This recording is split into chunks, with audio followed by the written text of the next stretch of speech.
Star Wars: The Bad Batch gave us yet another look at Order 66 from a new perspective, something we've been spoiled with in the past few years. We saw Order 66 in Jedi Fallen Order with the death of Jaro Tapal and the survival of Cal Kestis. We saw Order 66 from Ahsoka's perspective, where she saved Captain Rex from the inhibitor chip programming. And now we have the Bad Batch scene, featuring a young Kanan Jarrus, who at this point is still using his real name, Caleb Dume. And we also get to see his master, Deepa Billaba.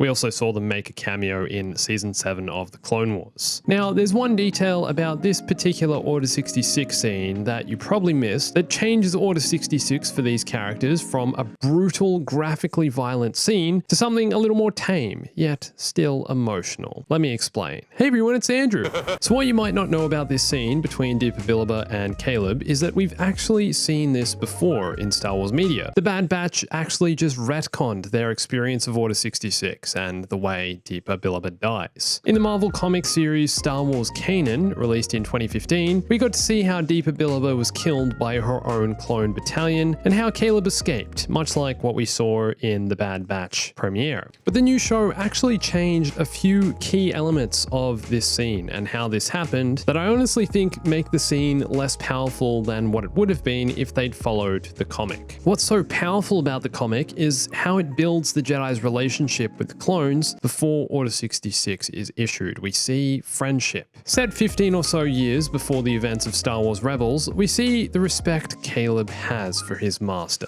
They fight side by side on Kalair, and after having defeated the Separatist forces, Billaba decides the Jedi and clones will spend the night camping in a field under the stars. Little did Billaba know this would be her last. As the clones and Jedi rest around the camp, Billaba shares her belief that the Jedi Order made a crucial error in taking military titles, as in Jedi were never supposed to be generals. They're keepers of the peace, not soldiers, as Samuel L. Jackson Mace Windu says. And their leadership of the clones could be their greatest mistake. But it's right here that the clones speak up in disagreements. No way. With all due respect, General, I must disagree. We'd be lost. The whole war would be lost without Jedi leadership. And believe me, you wouldn't want to see this battalion without your leadership. Here, I think you can see how much the clones trust and respect the Jedi. Billaba goes on to say that it's not a matter of leadership, but of role and rank. She is happy for the Jedi to lead the clones, but not be referred to as generals and have proper military status, and perhaps not even be fighting on the front line. Again, General, respectfully, I believe you underestimate the value of a clear chain of command. And it's here that Caleb is shocked. You're questioning the decision of the Jedi High Council? And then Deepa says, I seem to recall that at the Jedi Temple on Coruscant, you were somewhat infamous for asking too many questions. The clones laugh and laugh, ruffle Caleb's hair, who's clearly embarrassed. A moment of bonding. So you were the temple troublemaker, huh? Something like that, I guess. Not like I was trying to be a pain or anything. Just came by it naturally, huh? I'll leave the kid alone. Who says I'm teasing? Commander Gray, the time has come. Execute Order 66. Yes, my lord. So we've gone immediately from a moment of bonding, a moment of connection, of laughter and joy, of friendship. And then in the next issue, Caleb's clone trooper friends, Captain Styles and Commander Gray, suit up. Master Billaba's hand grabs Caleb's arm, and he has visions of Jedi being slaughtered by their clones all over the galaxy. Run! Kalon and Remo go down. Mix loses his head. More clones are brutally killed with the flash of a lightsaber. These are my friends, and Master Billaba is killing them to stop them from killing us. And here already, I feel like this is a much more powerful way of showing the effectiveness of Order 66. The emotion tied to this event. I love the bond and the connection and the laughter that came before, literally seconds before Order 66 was issued. Chip in the clones' brains switch and they become killing machines. And then Caleb joins in stopping the clone attack. He kills his friends who just 2 days ago shared a ripe meal rune, a tropical fruit from Lothal. Caleb and Billaba slice through more and more clones, fighting for their lives. There are too many, and they'll soon cut off any escape. Caleb, we cannot win this battle. You must run. Go, I'll be right behind you. It is the first time my master has ever lied to me. Caleb makes a dash for the trees, and then Deepa Billaba, Caleb's Jedi master, is killed.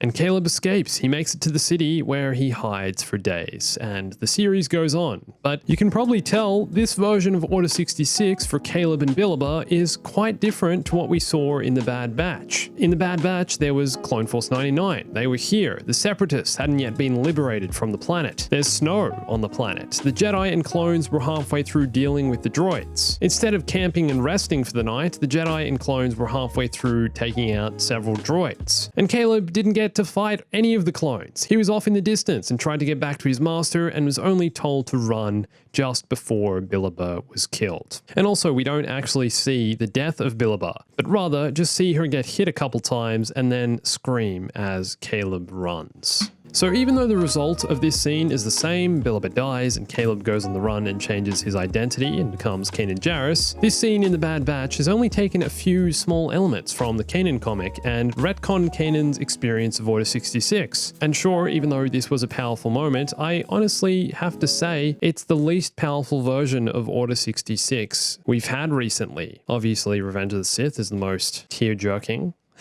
Oh no. I'm gonna cry. Oh, sorry.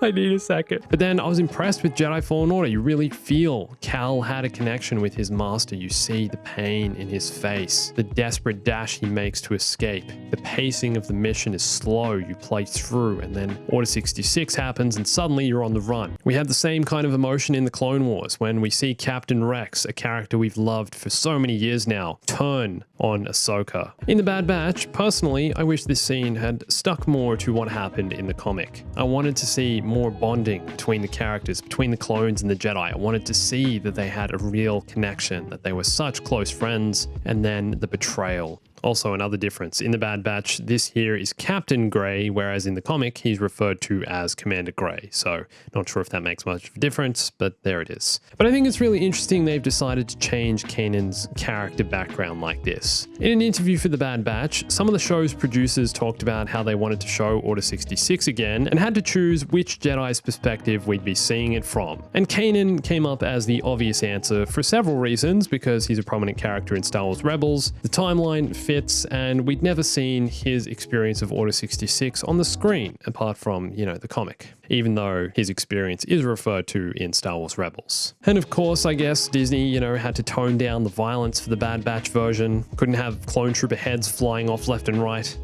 Even though we had that in the prequels, Master Yoda literally beheads 2 clones at the same time when Order 66 drops. But I'd love to know which version of Order 66 you prefer, and would you have wanted to see the Bad Batch depict Order 66 more accurately to the comic? Don't get me wrong, I enjoyed the show. I enjoyed seeing a young Kanan and seeing what he went through. I just wanted something a little closer to this. But let me know in the comments. And for more on the Bad Batch, go and watch my 11 Details Missed video with a bunch of hidden secrets and Easter eggs you probably missed in the first episode. And also follow me on Instagram, Twitter, and join my Discord for lots more on Star Wars updates, Star Wars news, Star Wars gaming, Star Wars Bad Batch, and everything else. And thanks for watching this. My name's Andrew. I'll catch you soon. Stay bombastic.